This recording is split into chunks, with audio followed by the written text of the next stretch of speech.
The goal of structuralism. Saudara, the goal of structuralism is to seek the deepest structure of reality that appears chaotic and diverse on the surface scientifically, objectively, strictly, and distantly. Jadi saudara, kita sekarang membahas tentang strukturalisme lanjut, di mana kita membahas tentang tujuan strukturalisme. Itu mencari struktur yang paling dalam dari kenyataan. Dan kenyataan itu di luar tampak kacau dan beraneka ragam. Ya, di antaranya tentang budaya yang sudah kita bahas. Budaya yang abstrak, yang susah dimaknai, yang susah dimengerti. Dan terlalu banyak perbedaan antara satu budaya dengan budaya yang lain. Budaya Jawa dengan budaya Kalimantan, dengan budaya Sulawesi. Nah, dan beraneka ragam di permukaan secara ilmiah. Jadi mau diilmiahkan itu tampak susah. Karena budaya begitu beraneka ragam. Apalagi dengan budaya yang jauh dari budaya di Jawa dengan budaya yang di Maori atau di Eskimo. Nah, baik secara objektif, ketat, dan berjarak. Nah, secara objeknya susah sekali ketatnya. Nah, apalagi jaraknya luar biasa. Itu. Jadi strukturalisme punya tujuan mencari struktur atau susunan yang terdalam dari kenyataan yang tampak kacau dan beragam. Itu, saudara. The goal of structuralism is to seek the deepest structures of reality that appears chaotic and differs on the surface scientifically, objectively, strictly, and distantly. This character can be seen in the structure that which is regular is only on the surface, but actually behind it there is a generative mechanism that is more or less constant. Jadi ciri-ciri itu, ciri-ciri dari permukaan yang tampak luar kacau dan beraneka ragam itu, dengan pendekatan strukturalisme dapat dilihat strukturnya. Bahwa yang tidak beraturan hanya di permukaan. Namun sesungguhnya di balik itu terdapat sebuah mekanisme umum, mekanisme generatif yang kurang lebih konstan. Nah, walaupun sekacau-kacaunya semuanya itu tetap konstan, saudara. Maka alam semesta yang tampak kacau balau dengan ketidakteraturan semuanya tentang matahari, bulan, bintang, bulan, awan, bintang-bintang dan sebagainya. Sekarang dengan ilmu pengetahuan tampak bahwa sesungguhnya itu adalah kosmos yang teratur, tata aturan yang teratur di alam semesta. Dan ini dapat dipahami dengan pemikiran strukturalisme, bahwa yang tidak beraturan hanya di permukaan. Namun sesungguhnya di balik itu terdapat sebuah mekanisme generatif yang kurang lebih konstan. Jadi, this characteristic can be seen in the structure that which is irregular is only on the surface, but actually behind it there is a generative mechanism that is more or less constant. In addition to being constant, this mechanism is also patterned and organized.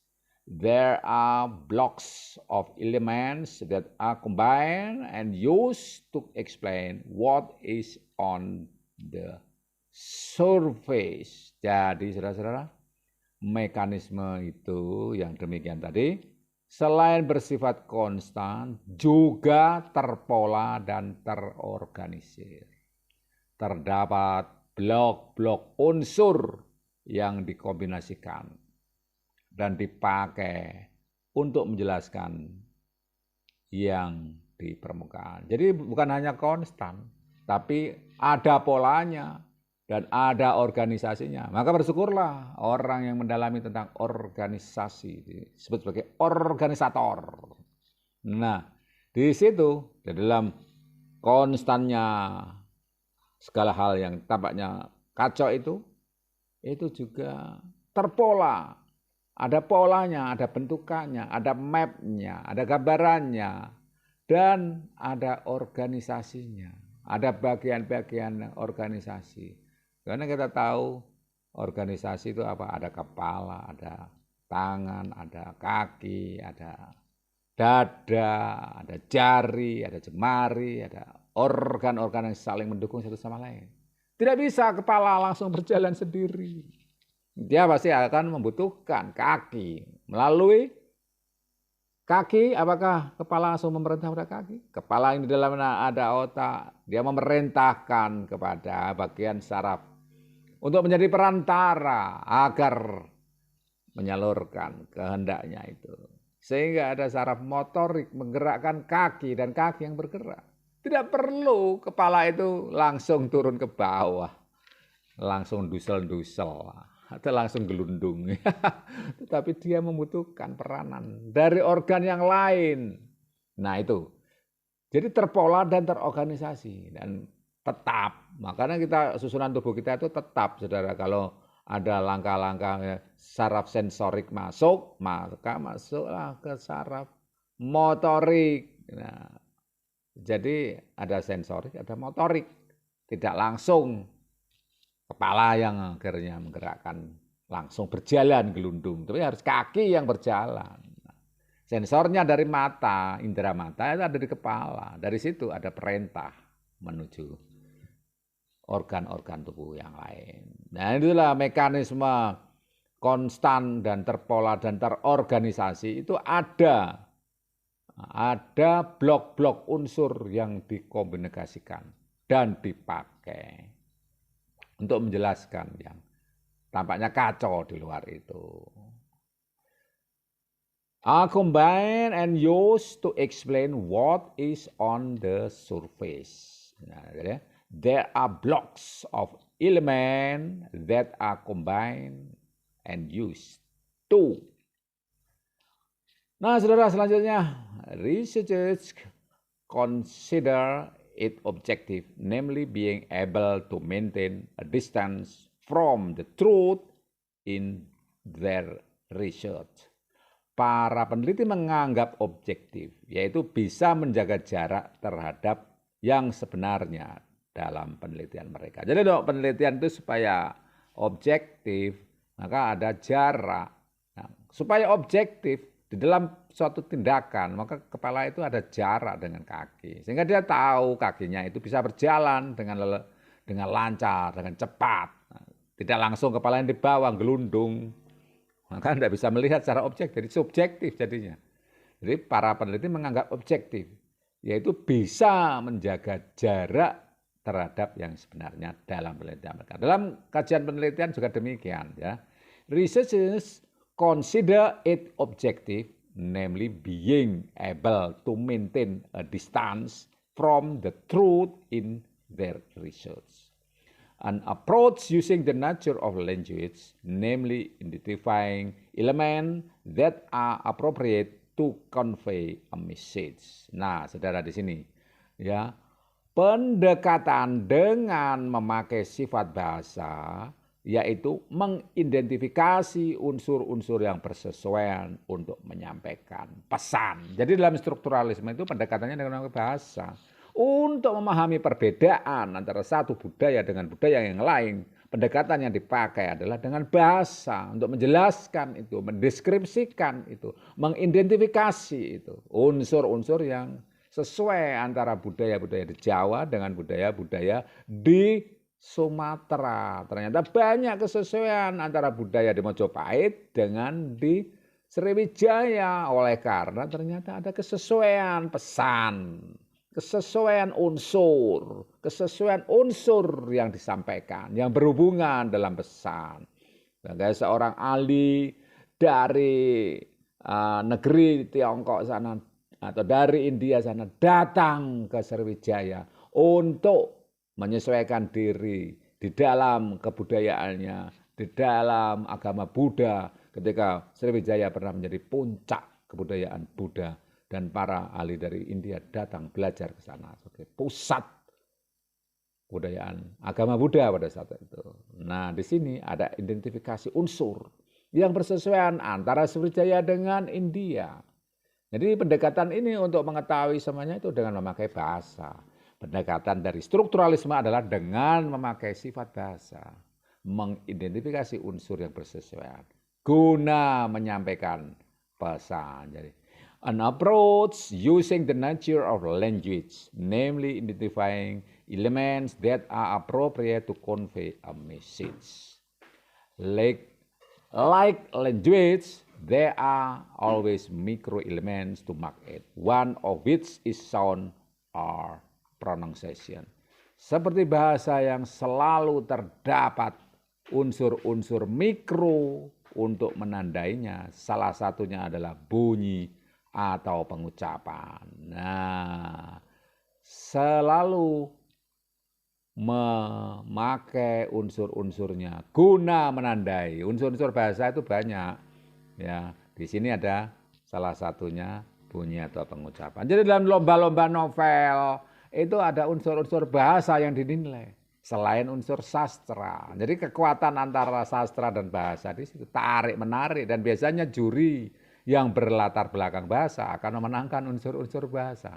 Nah, padahal unsur bahasa itu banyak sekali dan unsur sastra juga banyak sekali. Nah, mestinya seimbang karena novel itu bukan hanya soal bahasa seperti berita, tapi juga sastra. Tapi kalau yang dinilai bahasanya saja, yang dinilai ya unsur-unsur bahasa itu semuanya.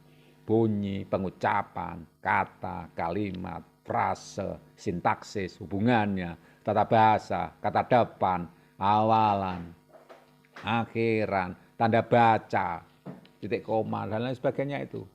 Unsur-unsur mikro dalam bahasa itu. Lalu, makna ya bahasa yang tersusun sehingga dapat dipahami dengan tepat, dengan mudah, menggambarkan situasi sebagai imajinasi terbentuk oleh karenanya.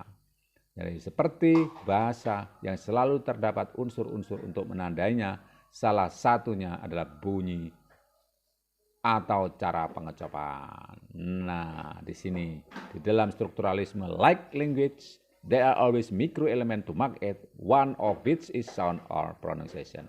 Structuralism is considered to go beyond humanism because it tends to reduce, ignore, and even negate the role of the subject. Strukturalisme itu masih dianggap sebagai melampaui humanisme karena cenderung mengurangi, mengabaikan, bahkan menegasi peran subjeknya. Ini nanti akhirnya yang dikritik di dalam post strukturalisme, di mana strukturalisme itu bersifat kaku dan tidak mengakomodir kepentingan subjek. Jadi lebih pada objeknya yang mengabaikan unsur-unsur kemanusiaan sebagai subjek yang melakukan tindakan berbahasa itu. Jadi kalau di dalam satu karya bahasa, strukturalisme itu lebih pada nilai-nilai bahasa teknis, bahasa-bahasa karya dalam sastra itu. Dalam karya sastra ya dinilai hanya unsur-unsur bahasanya ya. Unsur bahasa. Dia melupakan nilai-nilai sastrawinya, nilai-nilai pembaca yang ada tertuang di dalam sastrawinya. Sastrawinya ada intensi, ada ketegangan, ada perasaan, ada nilai-nilai kemanusiaan yang muncul di dalam konflik yang dialur ceritanya itu saling bertabrakan, berliuk-liuk, tumpang tindih, bersilang sengkarut. Itu adalah nilai-nilai humanisme yang tampak di dalam sastra. Jadi kalau dalam penilaian sastra hanya mengandalkan nilai-nilai bahasa, maka tampak kaku. Dari situlah strukturalisme dianggap mempunyai kekurangan sehingga muncul poststrukturalisme. Karena dia hanya menekankan teknis bahasa, strukturalisme itu. Sedangkan kalau poststrukturalisme menurut saya lebih ke sastranya, karena di situ akan peran nilai subjek yang melakukan tindakan berbahasa itu diperhatikan. Jadi humanisme yang tampak dalam nilai sastra dengan berbagai uraian yang sudah saya sampaikan tadi akan muncul di poststrukturalisme. Jadi kelemahan dari strukturalisme adalah dianggap melampaui humanisme. Jadi humanisme itu kurang karena cenderung mengurangi, mengabaikan, bahkan menolak peran subjek yaitu manusianya. Structuralism is considered to go beyond humanism because it tends to reduce, ignore, and even negate the role of the subject.